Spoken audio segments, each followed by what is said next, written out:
El libro de Esther, de verdad que es un libro muy interesante, porque nos narra la historia sobre la posibilidad de exterminio que estaban enfrentando el pueblo de Dios por planificación a nombre de un hombre llamado Amán. Eran tiempos en donde encontramos en la historia de Israel un tiempo de mucha angustia, un tiempo en donde había dolor, aflicción, porque era una verdadera amenaza de exterminio de todo un pueblo.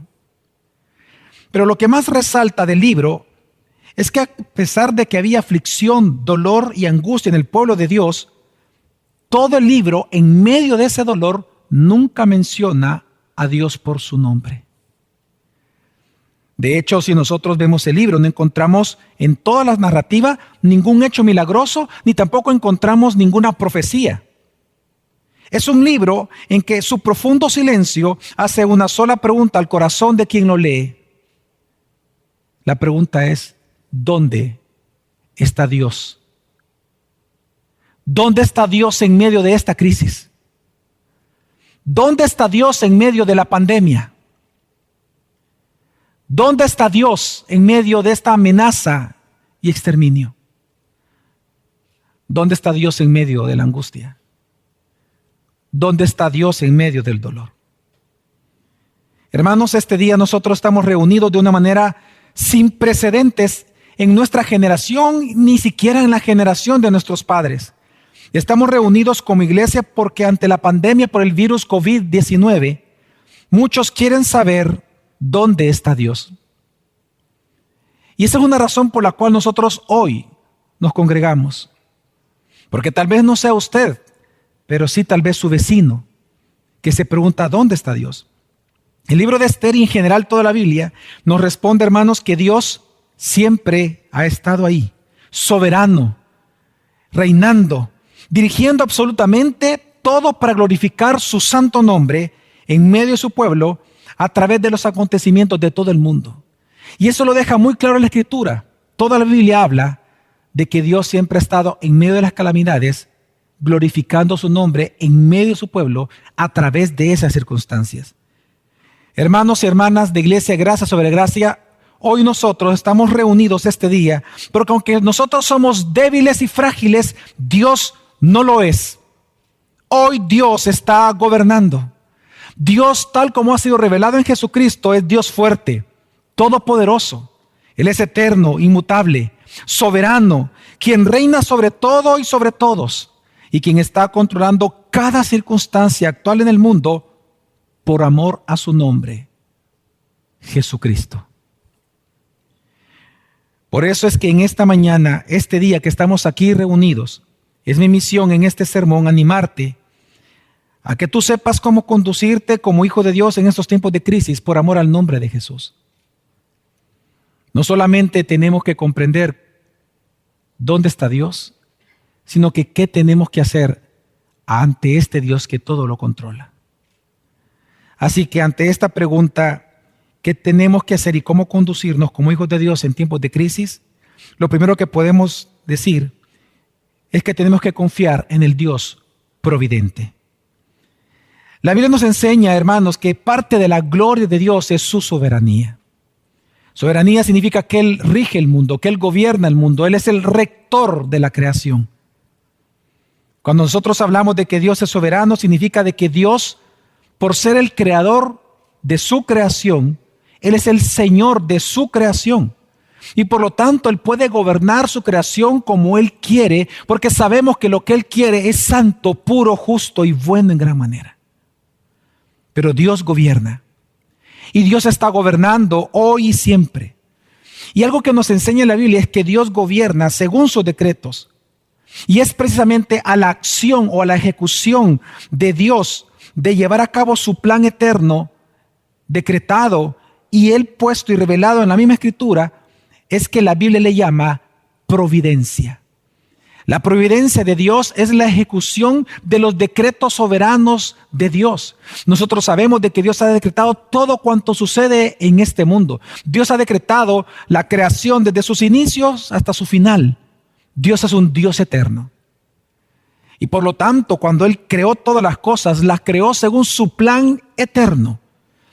Y esta ejecución de cada una de las circunstancias que vemos en el mundo, en la Biblia se le llama la providencia de Dios.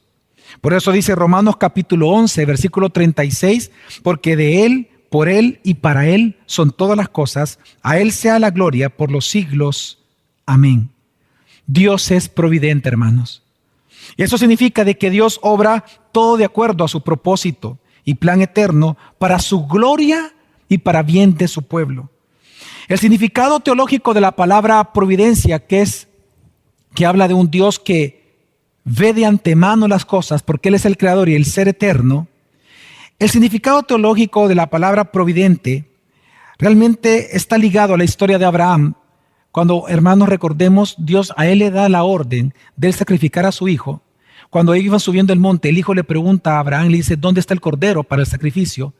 Y Abraham le responde, Dios se proveerá de cordero. Esa palabra proveerá, de ahí viene el concepto de providencia. Lo que nos está enseñando la Escritura, hermanos, es que Dios en Jesucristo, Él reina. Él es el gobernante. Y Él está en control providencial de cada uno de los acontecimientos actuales en todo el mundo. Cuando nosotros hablamos de la providencia de Dios, estamos hablando de la manera en que Dios está controlando y ejecutando sus planes perfectos.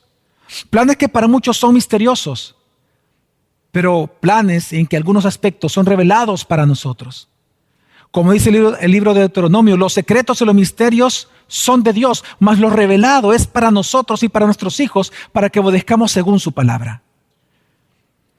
Nosotros hoy, en esta mañana, en este día en donde hemos amanecido con grandes noticias nunca antes vistas en nuestro país y en el mundo entero, en nuestra generación, tenemos que entender de que la Biblia enseña que Dios está reinando y que Él está gobernando y que Él está controlando y que Él tiene un control providencial de todos los acontecimientos del mundo. Es decir, Él mismo se está proveyendo en el mundo de todas las circunstancias necesarias para llevar a cabo un plan que solo Él conoce, pero que sabemos que va a resultar para su gloria y para beneficio de todos sus hijos en todo el mundo.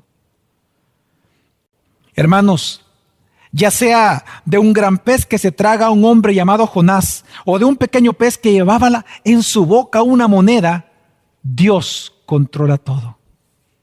Ya sea Jesús ordenándole al viento que se calme para que la tormenta cese, o dando la orden a Pedro para caminar sobre las aguas, Jesús es providente. Él controla todo cuanto sucede. El control santo, poderoso, divino de Dios, hermanos, es universal. Las plagas sobre Egipto, si nosotros recordamos en Escritura, las plagas sobre Egipto demostraron que el Señor controla los ríos, las ranas, los insectos, el ganado, las tormentas, la luz y las tinieblas, la salud y la vida humana. Las plagas de Egipto nos enseñan de que Dios controla todo. Los virus, las bacterias, todo el universo que Él mismo ha creado. Sin embargo, esta misma providencia nos enseña de que todo lo que Dios decreta y Él hace, su objetivo es darle gloria a su propio nombre. Aún en las plagas de Egipto, que si nos damos cuenta fue juicio para Egipto, pero liberación para su pueblo. Antes de Él enviar las plagas, cuando Él anuncia a Faraón las plagas, Él mismo llega a decir de que esto lo está haciendo y lo hará para darle gloria a su nombre. Es decir, que la razón por la cual Dios es providente con las plagas, con el ganado, los insectos y cada aspecto y animal y en general de cada uno de los elementos de la naturaleza y de la creación, es para Dios hacer famoso su nombre. El que Dios dice que Él quiere glorificar su nombre es que Él quiere darlo a conocer a todo el mundo. Y para eso Él va a recurrir a cualquier circunstancia para decirle al mundo que Él y solo Él es el Dios que reina. Por eso es que cuando Dios decreta las plagas sobre Egipto, en Éxodo capítulo 7, versículo 5, Dios dice: y cuando yo despliegue mi poder contra Egipto y saque de allí a los israelitas, sabrán los egipcios que yo soy el Señor. Hermanos, Dios es el único Dios verdadero. Esa es parte de su gloria. Parte de la gloria de Dios es que solo Él es el único Dios. A eso se le llama la singularidad o la unicidad de Dios. Solo Dios es Dios y esa es parte de su gloria.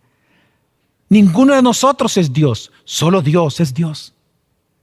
Y la razón por la cual Dios envía plagas y hace movimientos y decreta circunstancias en el mundo es para hacer famoso su nombre. Por eso en este mismo texto en el contexto de las plagas de Egipto, más adelante, en el siguiente capítulo 8 de Éxodo, versículo 22, ya después de que algunas plagas de las primeras habían ocurrido, Dios entonces dice lo siguiente: de esta manera te podrás dar cuenta de que yo, el Señor, estoy en la tierra. ¿Dónde está Dios? ¿Dónde está Dios en esta pandemia? Pues Dios, hermanos, está ejecutando providencialmente lo que Él ha decretado para nuestro mundo.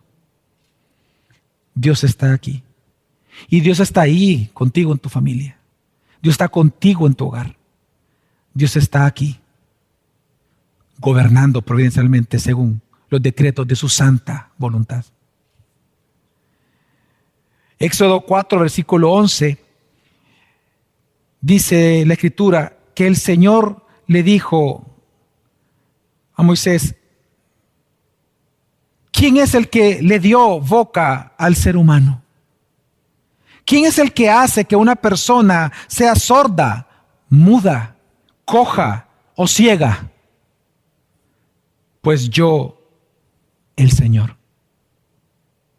Dios es soberano y Él reina.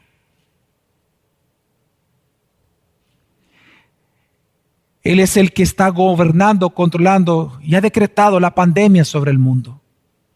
Y no por eso Dios es malo.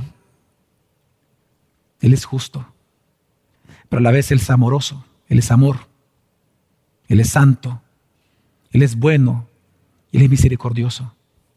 Pero Él mismo está preguntando en Éxodo 4, dice, el Señor le dijo: ¿quién es el que le dio la boca al ser humano? ¿Quién es el que hace que una persona sea sorda, muda, coja, ciega o enferme? Pues yo, el Señor.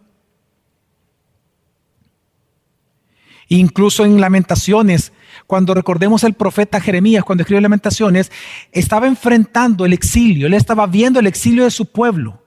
Y en este dolor de sufrimiento, de persecución, de asesinatos al pueblo de Dios, en donde muchos estaban muriendo y siendo llevados como esclavos por otra nación, viene inspirado por el Espíritu Santo y Dios dice a través del profeta en Lamentaciones 3, 37 y 38, y dice: ¿quién es aquel que habla y así sucede, a menos que el Señor lo haya ordenado?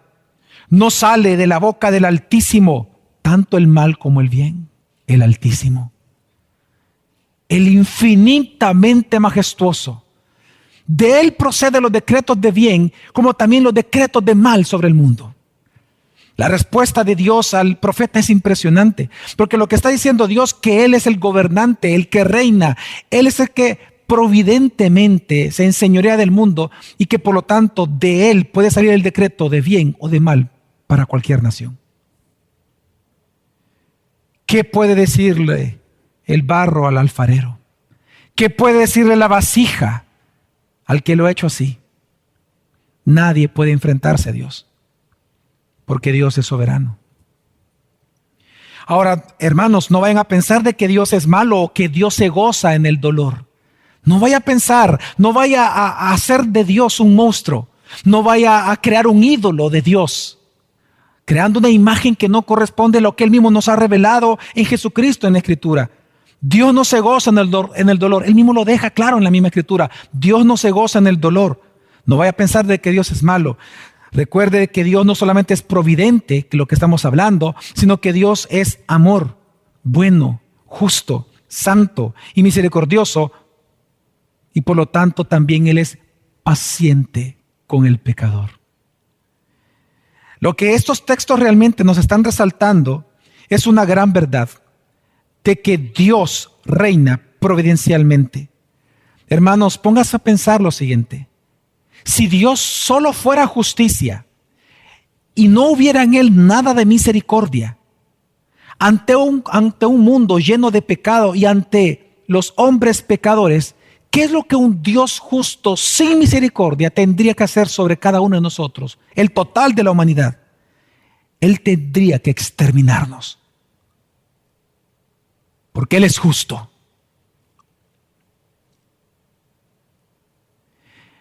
Pero si Él no extermina a la humanidad, si Él dejó a 7 aún en el diluvio, y si Él, a pesar del pecado de los seres humanos, prometió nunca más destruir toda la creación, significa de que Dios no solamente es providente y justo, sino que Él es Dios de amor. Él es amor. Y Él es paciente con los pecadores, esperando a que todos vengan al arrepentimiento. Así que estos textos resaltan esta verdad. Por eso porque todos somos pecadores, es que en este mismo texto de Lamentaciones capítulo 3, versículos antes, en el versículo 33, Dios también dijo por medio del profeta, porque Él no castiga por gusto, ni aflige a los hijos de los hombres. Es decir, hermanos, hay una realidad que nosotros tenemos que entender con la pandemia del COVID-19 que está pasando en el mundo. Tenemos que entender que la pandemia es justa a la luz del pecado de la humanidad. La pandemia es justa. La pandemia tiene que usted entender que es un castigo de Dios. Romanos 1 deja claro que Dios sigue manifestando su ira contra aquellos que con injusticia detienen la verdad que debe ser predicada al mundo. Si nosotros vemos en la misma escritura como los pasajes donde se mencionan las enfermedades a naciones y las pestes, vamos a encontrar que nunca son pruebas, todo el tiempo son castigos. Tenemos que entender que estamos enfrentando el castigo de Dios a la humanidad. Porque Él no castiga por gusto, ni aflige a los hijos de los hombres por gusto. Pero la buena noticia en todo esto es que así como la Biblia nos enseña que a la luz del pecado la pandemia es justa, pero a la vez nos enseña que la misma pandemia es un instrumento de bondad según el propósito de Dios. Porque el mismo libro de Lamentaciones, versículo 32 dice, antes bien, si Dios aflige, también se compadecerá según su gran misericordia. ¡Qué hermoso! La misma Biblia está enseñando de que Dios es justo, que le envía juicios, pero el mismo juicio y su misma justicia resulta en un reflejo y una gloria de su gran misericordia. Y encontramos aquí el gran drama que vemos tejidos en cada una de las páginas de la Escritura, de que Dios, a través de sus juicios, Él manifiesta su gracia para todos sus escogidos.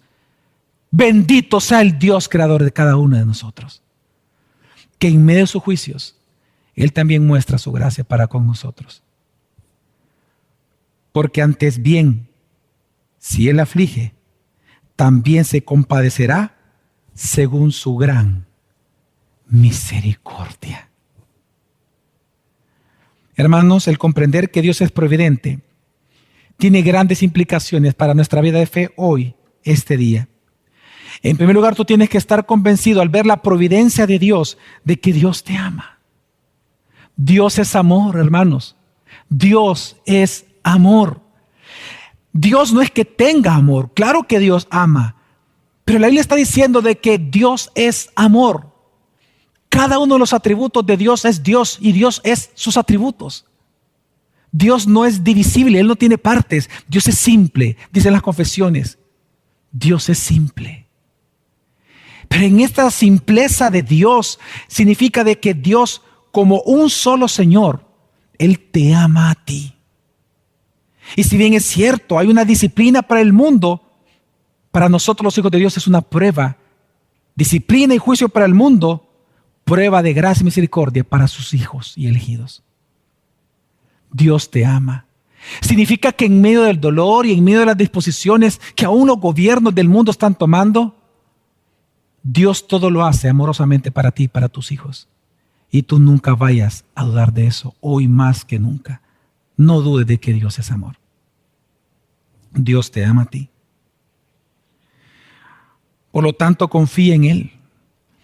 Este es un tiempo en donde se va a demostrar quiénes son verdaderos cristianos y quiénes no son verdaderos cristianos. Por muchas semanas hemos estado predicando en este año y el año pasado, a través de la serie de Santiago y la serie de Primera de Juan, que los verdaderos cristianos manifiestan su genuinidad, su autenticidad a través de las decisiones en tiempos como hoy. Pero las acciones justas de los hijos de Dios, mostrando su autenticidad de fe, viene de entender de que Dios es providente, de que nuestro Salvador es el que reina, que Jesucristo es mi Señor, es Salvador, pero es Rey.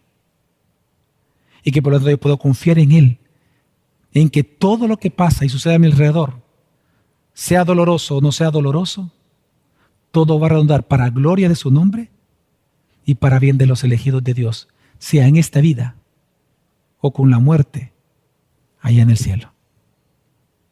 Pero Dios se va a glorificar.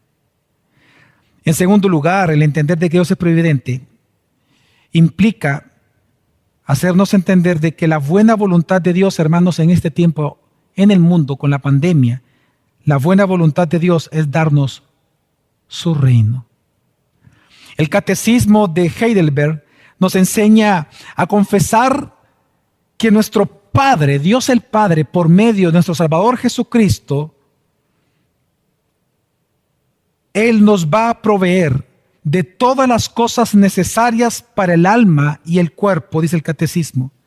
Y además que hará que cualquier mal que Dios envíe sobre mí, en este valle de lágrimas, se convierta en una ventaja para mí, porque Él puede hacerlo, siendo Dios todopoderoso y dispuesto, siendo un Padre fiel. Algo que ha querido la iglesia desde siempre y que es enseñanza evangélica, apostólica e histórica, como lo vemos en este catecismo y en otras confesiones, es que cualquier mal que Dios envíe al mundo, nosotros entendemos de que Dios, como Él puede hacerlo y es el Todopoderoso, va a resultar en una ventaja para nosotros, sus hijos. Por lo tanto, en tercer lugar, algo que nos enseña también la providencia de Dios. Una tercera implicación es que tenemos que temer a Dios, hermanos. Si Dios reina, si Él es providente, si Él controla el virus, y si Él controla la vida y la muerte, si Él controla quién nace y quién muere, si Él controla el viento y cada uno de los elementos, animales y plagas, entonces teme a ese Dios. Teme. Teme a tu Dios. Teme a tu Señor. No estoy hablando de que tengas miedo. Teme. Teme. Ámalo con todas tus fuerzas. Honra sus mandamientos. Honra sus disposiciones. Honra su palabra. Teme a tu Dios providente. Porque Dios lo es y Él es Rey. Ahora, esto obviamente hace que nos preguntemos algo. Si Dios controla todo, si Él es providente con todo lo que Él ha decretado, ¿qué tenemos que hacer nosotros como hijos de Dios en una pandemia como la que estamos enfrentando hoy en día? ¿Qué tenemos que hacer los hijos de Dios en medio de las profundas crisis que hay en el mundo?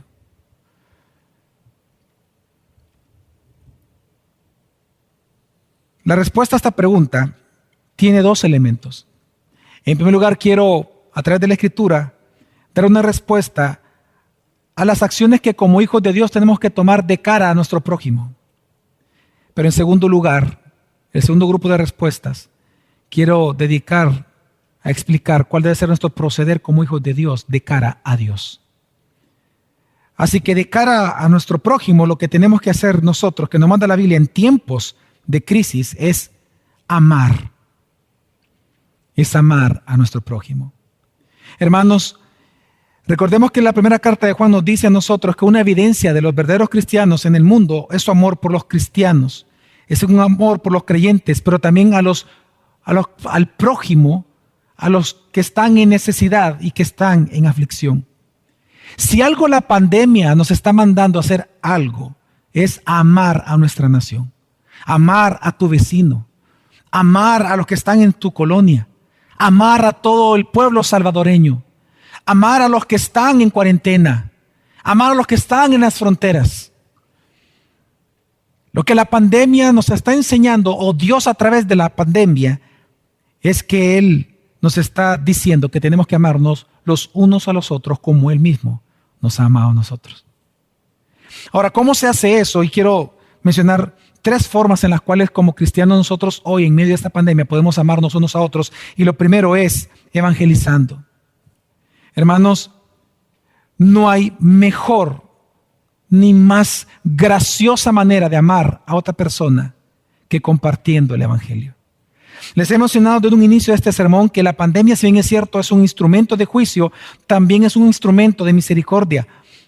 Pablo dice en Gálatas capítulo 4, versículo 13, cómo fue que él llevó el evangelio a Gálatas. Y él dice en el versículo 13, pero sabías que fue por causa de una enfermedad física que yo os anuncié el evangelio la primera vez. Es impresionante. Lo que nos está diciendo el apóstol Pablo es que antes de llegar a Galicia, dice la tradición y dicen los escritos históricos, que antes de Pablo llegar a Galicia, Pablo enfermó de una enfermedad de muerte en aquel entonces llamada malaria. Una enfermedad que estaba matando a miles de personas en aquel momento y de la cual Pablo enfermó. Pero a pesar de que Pablo enfermó, él aún así se fue a Galacia. Y cuando él llega a Galacia, algunas personas lo reciben al ver que él estaba enfermo y lo cuidan. Pero lo que ellos no se imaginaron es que la recompensa por cuidar a este hombre llamado Pablo, un tal apóstol de un tal Jesús, es que el premio que ellos recibieron por tan valiosa acción sobre Pablo es recibir las buenas nuevas del evangelio.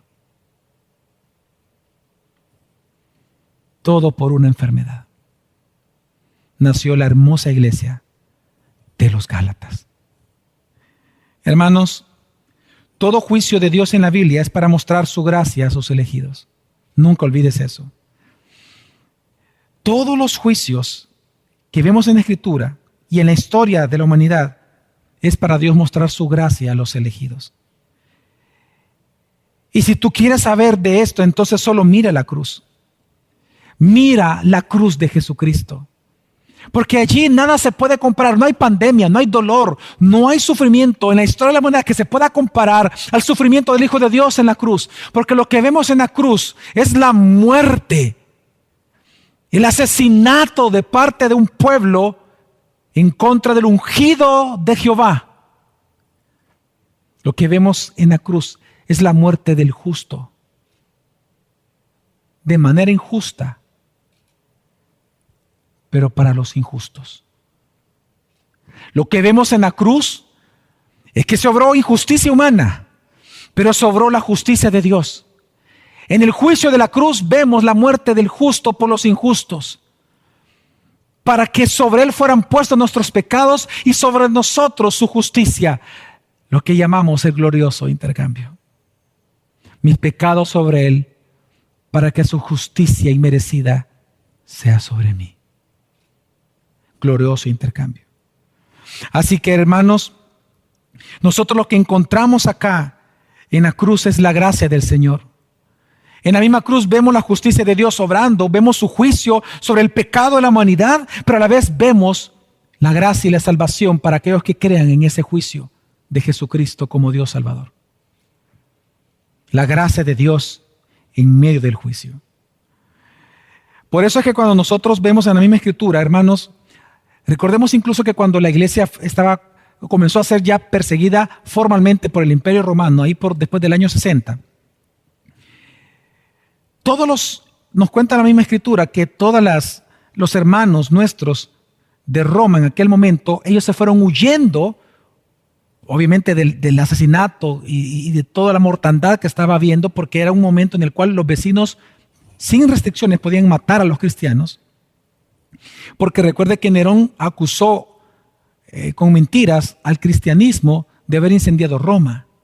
Comienza una persecución tan horrible en aquel momento en contra de la iglesia, que entonces muchos, los que estaban en Roma, que es donde comenzó la persecución, se van a diferentes regiones, a Poncio, Galacia, Bitinia, Capadocia. Y estando en estas ciudades, el único que no huyó fue Pedro, porque era el pastor de ellos. Y desde ese lugar, de donde se congregaban, Pedro escribe una carta a los que estaban siendo perseguidos, a una iglesia que estaba en amenaza de exterminio. Y él dice entonces lo siguiente, segunda de Pedro 3:9, les dijo lo siguiente: el Señor no se tarda en cumplir su promesa, según algunos entienden la tardanza, sino que es paciente para con vosotros, no queriendo que nadie perezca, sino que todos vengan al arrepentimiento. Lo que estaba sucediendo es que estas personas, los hermanos nuestros que estaban huyendo, ellos comenzaron a preguntar: ¿y hasta cuándo, Señor? Señor, si nosotros te hemos servido en la iglesia, estamos reunidos, somos tus hijos, ¿hasta cuándo va a haber esta persecución? Y lo que Dios responde a esta pregunta, ¿hasta cuándo, Señor?, lo que nos dice el texto bíblico es hasta que su propósito de salvación se cumpla en sus escogidos de esta época. En esta primera carta de Pedro, nosotros lo que vemos, hermanos, es que cuando la iglesia entró en persecución, el apóstol Pedro no solamente les dio ánimo diciéndoles que ese exterminio era una prueba de su fe, que tenía que ser el oro probado como por el fuego. Pero a la vez la pregunta que hubo en el corazón de los cristianos era: Señor, ¿hasta cuándo va a haber esta crisis? ¿Hasta cuándo va a ser esta pandemia? Y la respuesta de Dios es: no es que Dios tarde, hijos. Hijos, no es que me estoy tardando. Es que yo quiero que todos vengan al arrepentimiento. Hermanos, es mi deseo de verdad particular, que cada uno de nosotros podamos convertir este tiempo de dudas, para algunos de angustia en nuestro país, en tiempos de esperanza por medio del Evangelio. La iglesia debe de predicar hoy más que nunca a Jesucristo. En medio de esta pandemia, en medio de este dolor, en medio de la desesperanza, hermanos, evangelicemos. Es lo que el pueblo necesita. Pero en segundo lugar, una segunda manera en que tenemos y podemos amar a nuestro prójimo es teniendo compasión con todos ellos. En tiempos como estos, hermanos, existe la tentación, y va a existir la tentación, tú que estás en tu hogar, de hecho, va a existir la tentación de no querer ayudar a nadie por el miedo a contagiarte del COVID-19. Ese es el temor que te va a dar. Se va a hacer una tentación en tu vida. Pero tenemos que comprender, hermano, que eso es egoísmo y es satánico. Porque la Biblia nos enseña que nosotros tenemos que ser compasivos con aquel que está enfermo y compasivos con aquel que necesita en verdad ayuda. Muchos van a enfrentar el temor de enfermarse y van a tratar de pensar de que ahora es un tiempo de quedarse encerrado en la casa sin salir de ella para no contagiarse y por lo tanto tener la justificación de no ayudar a nadie o no practicar o aplicar compasión sobre otras personas. Sin embargo, hermanos, tenemos que comprender que nuestra misión como cristianos en este mundo, como sal y luz de esta tierra, es que tenemos que superar el miedo por amor a Dios y a su palabra. Porque recuerda que va a haber un día en el cual muchos van a oír estas palabras de Jesús. Estaba desnudo y no me vestiste. Estuve enfermo y no me visitaste. No hagas eso. No hagas eso, iglesia de Jesucristo. No hagas esto. Teme a Dios. Teme. Si algo yo le agradezco al Señor, es que en la historia nosotros podemos ver cómo la iglesia ha actuado en momentos de crisis, en momentos de pandemias. Y tenemos uno de los casos excepcionales más impresionantes que yo encuentro en la historia del cristianismo, como lo fue en el tiempo de la Reforma. Cuando Lutero, el reformador, él ya estaba en Wittenberg y estaba en el castillo, protegiéndose en este castillo de su amigo el príncipe. Recordemos que en el tiempo de Lutero, toda Europa estaba viviendo ya su tercer siglo, 300 años de tener la epidemia más grande y más destructiva en la historia de la humanidad. La peste negra, la peste bubónica. En medio de esta peste es que surgió la Reforma. Pues en el tiempo de Lutero, cuando comienza a llegar la epidemia tan fuerte a Wittenberg, una persona le escribió a él preguntándole: Pastor Lutero, ¿es pecado que los cristianos huyan de Wittenberg por causa de la peste bubónica? Y es interesante que Lutero escribe un artículo, el cual fue publicado en su época en la imprenta ya, fue publicado. Incluso el título del artículo que Lutero mismo le puso a esto es: ¿debemos de huir o podemos huir de la peste? ¿Debemos de hacerlo?, dice él. Pues en este artículo, él respondió muchas cosas muy importantes e interesantes, el reformador Lutero. Y él dice prácticamente en resumen, con respecto a las personas, a los cristianos, él dice lo siguiente. Él dice: los débiles en la fe son los que van a huir, dice. Así que si los débiles de fe huyen, hacen bien en huir, pero si su huida no daña a otro. Lo que Lutero está diciendo es lo siguiente: si tú vas a huir, si te vas a quedar en tu casa encerrado por esta peste, ok, si tú eres débil en la fe, entonces hazlo. Por prudencia por tus hijos. Nadie te puede juzgar por eso. Pero solo asegúrate que estar encerrado no sea una excusa para no amar a tus vecinos que están a la par de tu casa, si ellos necesitan ayuda en su momento. O sea, es decir, Lutero, algo que comienza a desarrollar, él dice: nadie juzgue al que huya de Wittenberg, al cristiano que huye. Él es un débil de la fe, pero es nuestro hermano. Su fe le dice que tiene que huir. En su conciencia, él está haciendo lo correcto delante del Señor, que lo haga. No es pecado, pero no es pecado si antes de irse él ayuda a su prójimo. Pero entonces luego él dice: no así los que son fuertes en la fe. El fuerte en la fe, dice Lutero, son los que se van a quedar en Wittenberg. Ellos son los que con prudencia van a salir a visitar a los enfermos. Van a llevarle palabra, evangelio a los enfermos, porque para eso Dios nos ha puesto. Pero él mismo le llama fuertes en la fe. Luego en este mismo artículo es interesante que él hace un llamado a los servidores, a la clase política de su momento, de su país. Él dice que los servidores públicos son los que deben de quedarse en Wittenberg. Y él mismo pone en su escrito que los servidores públicos deben de poner a disposición de toda la ciudad los edificios públicos, las alcaldías, deben de ponerlas al servicio y abrirlas para convertirlos en hospitales para cuarentena de los enfermos. Todo esto es en la peste bubónica, la peor de toda la historia. Y Lutero comienza a decirles: los políticos deben de abrir los edificios para convertirlos en hoteles para contener la enfermedad. Pero también él hace un llamado en este escrito a los pastores. Les dice de que los pastores de las iglesias, dice, no deben de huir de Wittenberg.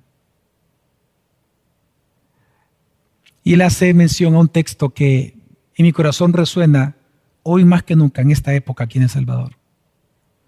Los asalariados, los falsos pastores son los que cuando ven venir al lobo, dejan solas las ovejas. Pero el verdadero pastor da la vida por ellas. A los pastores que están viendo y escuchando este sermón, ¿has visto venir al lobo a nivel del mundo? Ve y ama a tus ovejas. Porque para un tiempo como hoy es que Dios te levantó como pastor. Tienes que amar a tus ovejas. Hace unos días yo hablé con mi esposa y yo le dije, mi amor, nosotros no sabemos qué va a pasar en El Salvador. Yo aplaudo las medidas preventivas que se están tomando para que esto no se propague. Pero si por mi función como pastor yo llegara a enfermar, quiero que sepas que tú debes de glorificar a Dios por eso, Ley. Y dile a mis hijos que no se preocupen, porque para un tiempo como hoy es que Dios me ha puesto aquí. Los pastores no pueden huir, porque para un tiempo como que Dios nos ha colocado acá. Pero luego en el mismo artículo, Lutero, él recomienda y dice que los miembros en general, en medio de la peste bubónica, deben de congregarse. Él en el artículo se los voy a transmitir y él mismo él lo dice ahí, que deben de congregarse. No los enfermos. No, ya voy a entrar, ¿qué hay que hacer con los enfermos? ¿Y qué debe de hacer el enfermo? Pero es interesante que en este artículo él mismo está diciendo, la iglesia que está sana debe de congregarse, porque no puede dejar de congregarse, pero también ore. Así que, hermanos, si nosotros recordamos lo que nos enseña la Biblia, Juan pregunta y él dice, si en verdad hay un verdadero amor en aquel que dice que es cristiano y que ama a Dios, pero que no se compadece de aquel que está en necesidad. En la primera carta de Juan, lo que nos dice el Evangelio, lo que nos dice la Escritura, ¿cómo es posible que alguien que dice amar a Dios, a quien no ve, cómo es posible que vea a su hermano en necesidad, él teniendo, y no se compadece como para darle a él de lo que él mismo posee? El mismo apóstol Juan dice, eso no es amor. El tal posiblemente ni siquiera pudiera ser creyente. Hermanos, no le tema la enfermedad que puede destruir nuestro cuerpo, sino temamos a Dios, quien puede enviar tu alma al infierno. No le tengas miedo. No estoy diciendo que hay que ser imprudentes, ya voy a entrar en ese tema, ojo. No estoy diciendo que hay que ser imprudentes. Este no es un tiempo para ser imprudentes, pero es un tiempo para mostrar nuestra fe a aquel que no la tiene. Porque somos sal y luz de la tierra. Así que no le temas a la enfermedad que puede destruir tu cuerpo, sino a Dios, quien puede enviar tu alma al infierno. Hermanos, todos tenemos que ser solidarios, sin imprudencia, pero solidarios. En tercer lugar, ¿cómo podemos mostrar el amor con nuestros hermanos y con nuestro prójimo? Es orando. Hermanos, ¿se recuerdan cuando Dios bendijo y el templo de Salomón fue dedicado? ¿Se recuerdan que Salomón, él elevó una oración a Dios para dedicar el templo? En esta oración, Salomón oró diciendo, en primer libro de Reyes, capítulo 8, versículo 37 al 40, diciendo, cuando en el país haya hambre, peste, sequía o plagas, en fin, cuando venga cualquier calamidad o enfermedad, si luego cada israelita, consciente de su propia culpa, extiende sus manos hacia este templo y ora y te suplica, óyelo y perdónalo. Si se humillare mi pueblo, sobre el cual mi nombre es invocado, y se volvieren de sus malos caminos, entonces, dice Dios, yo me acordaré y sanaré vuestra tierra. Hermano, este es un tiempo de mucha oración. Tenemos que orar. Ore, hermano. Ore. Ore. Cuando Salomón hace esta oración de dedicación por el templo, Recordemos que la Biblia nos enseña a nosotros que la imagen del Dios invisible es Jesucristo. Por lo tanto, oremos a Él. Dice la Escritura que en Apocalipsis que en la nueva creación ya no va a ser necesario un templo, porque la presencia misma de Dios, es decir, en Cristo, Jesucristo mismo, la imagen visible del Dios invisible estará allí, y por lo tanto ya no será necesario un templo. Hermanos, ese Cristo vive en nosotros y Él es nuestro Salvador, quien está sentado en su trono, gobernando y reinando en este momento en el mundo. Por lo tanto, si Él es el que controla la pandemia, entonces doblemos nuestras rodillas y clamemos a Él, a nuestro Salvador. Clamemos. Clama por misericordia. Clama por sanidad. Ora por los enfermos en el mundo. Ora por los médicos. Ora por los que están sanos en tu casa para que Dios los siga protegiendo. Líbranos del mal, nos enseñó a orar Jesucristo. Ora por tu familia, ora por tus hijos, ora también por ti. Como también, como dice 1 Pedro, en un contexto de persecución, ora por tus gobernantes para que Dios les dé sabiduría. Oremos, hermanos. Es una forma de amar a nuestros hermanos. Pero quiero aprovechar también, darle unos consejos a aquellas personas que se van a enfermar en nuestro país, porque no sabemos. Nosotros rogamos a Dios que no haya enfermos, ni uno solo en El Salvador. Pero si va a haber enfermos, tengo unos consejos para ustedes. En Levítico 13:14, Dios, previendo las infecciones en el mundo, en 2 capítulos, Él da leyes sanitarias. Y Dios manda en la Escritura a que toda persona que presente síntomas de alguna enfermedad infecciosa debe de ir a las autoridades y él mismo voluntariamente someterse a cuarentena. Eso está en Levítico 13:14. Dios manda la cuarentena en el mundo para su pueblo. El que esté enfermo tiene que buscar voluntariamente la cuarentena. Ahora la pregunta es ¿por qué? Y la respuesta es por amor a su propio pueblo, para no infectar a sus hermanos. Es por amor a ellos. Yo entiendo que hoy en día la palabra cuarentena puede asustar a muchos, pero si tú tienes los síntomas, sabes cuál es tu deber por amor a la iglesia, por amor a tus vecinos, por amor a la sociedad y por amor a tus hijos.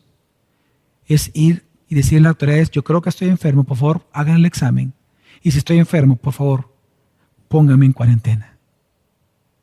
Por amor a mi pueblo. Hazlo. Lutero, en este artículo que él escribió, que les comentaba, él mismo dice a los enfermos, les dice, fumiguen sus casas, tomen las medicinas que los médicos les han recetado. Y él mismo dice, manténganse en cuarentena. Es más, les dice a ellos, y si tú has sido sanado, ya estando sano de la peste bubónica, no visites a los hermanos cristianos que están sanos, no los visites por un tiempo, no vaya a ser que te regrese y tú los terminas enfermando a ellos. Y él entonces escribe y dice, no los visites por amor a ellos. Hermanos, ¿por qué creen ustedes que nosotros accedimos con dolor en nuestro corazón a congregarnos de esta manera en que lo estamos haciendo en este momento, ustedes en su casa y nosotros aquí en vivo transmitiendo? ¿Sabe por qué lo hicimos? Por amor a usted. Para bajar el riesgo de la infección. Pero usted debe de congregarse en su casa. Y nosotros aquí sirviéndole la palabra. Por el privilegio que me ha dado de ser su pastor inmerecidamente. Yo lo voy a servir a usted en estos días. Yo lo voy a servir a usted. Pero es su deber usted congregarse y cumplir con sus deberes de adoración, incluyendo sus ofrendas. Y en general todo. Oración. Humillación. Alabanza. Meditación de la palabra. Discipulado. Así que también incluso con todo esto, sujétese a las autoridades.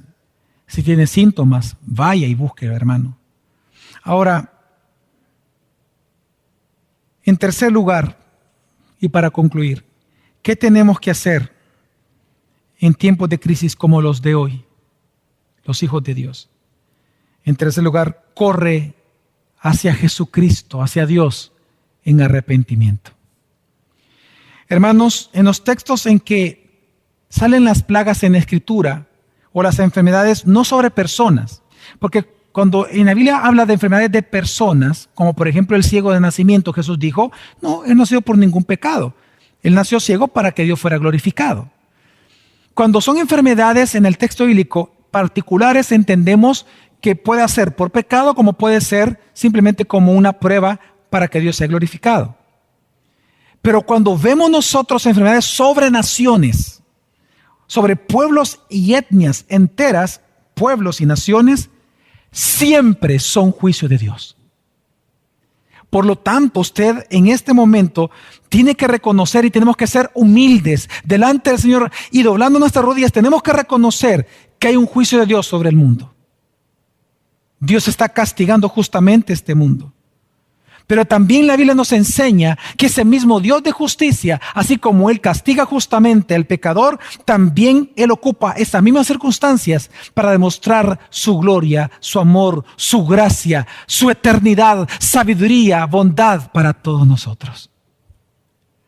Por eso ten en cuenta que la Biblia grita a viva voz que la única manera entonces de huir de este juicio de Dios es corriendo hacia Jesucristo. Corre hacia Cristo, porque Jesús es Dios Salvador. Él es el legislador, dice la Escritura. Él es el juez y Él es el rey sobre todas las naciones. Si Él es Dios providente, entonces corre al que providencialmente está controlando la pandemia. Corre a Jesucristo. En otras palabras, si tenemos que correr hacia Jesús, ¿cómo acercarnos a un Dios santo si somos pecadores? Pues la respuesta es con un corazón arrepentido. Hermanos, arrepiente de tus pecados. Quiero contarte una historia que aparece en la Escritura y presta mucha atención a lo que te voy a decir. Asa fue un rey, uno de los reyes de Judá, de la gran lista de reyes de Judá que fueron muy malvados. Asa es un rey que él no confió en Dios cuando el pueblo el otro reino, el de Israel, lo atacó.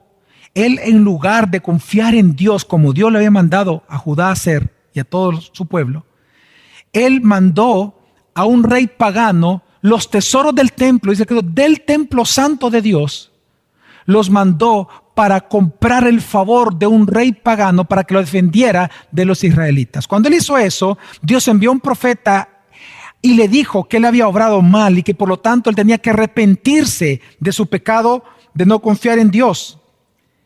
Pero lo que hizo el rey Asa, en lugar de escuchar la palabra del profeta, es mandarlo a la cárcel para que éste fuera asesinado, que fuera muerto allí.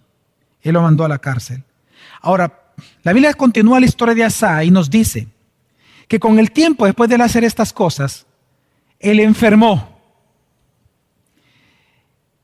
Y que en su enfermedad él no hizo algo que tenía que hacer. Y quiero que escuchemos lo que él tenía que hacer y que no hizo. Esto está en el segundo libro de Crónicas, capítulo 16, versículo 12, y dice: en el año 39 de su reinado, Asa enfermó de los pies, y aunque su enfermedad era grave, no buscó al Señor, sino que recurrió a los médicos. Wow. El texto obviamente no está diciendo que tú no tienes que buscar a los médicos. Acabo de decir hace un momento que tienes que tomar tus medicamentos. Entendamos lo que está diciendo el texto. El pecado de él es que en medio de la enfermedad, él no buscó a Dios. Él no confió en Dios. Si Dios es providente, si Dios es el que controla todo esto, ¿no es lo mejor correr a ese Dios providente? La única manera de escapar de los juicios de Dios es corriendo hacia Él. Y por eso es que en este mismo texto, en el versículo 9, que los ojos del Señor recorren toda la tierra para fortalecer a los que tienen el corazón totalmente comprometido con Él. Y le dice: qué necio ha sido. Lo que está enseñando la Escritura es que en este momento Dios recorre todo el tiempo. Recuerde que Él es eterno y Él está viendo toda la historia. Para Dios no hay pasado, ni presente, ni futuro. Él es eterno. Él está viendo toda su creación, todo de una sola vez. La eternidad de Dios y la omnisciencia de Dios nos dice de que toda la creación, desde su inicio hasta el final, hasta la nueva creación, en este momento Dios lo está viendo todo de una sola vez, de un solo golpe. Dios no aprende nada. Dios no olvida nada. Dios no obvia nada. A Dios nada lo sorprende porque Él todo el tiempo sabe todas las cosas de una sola vez.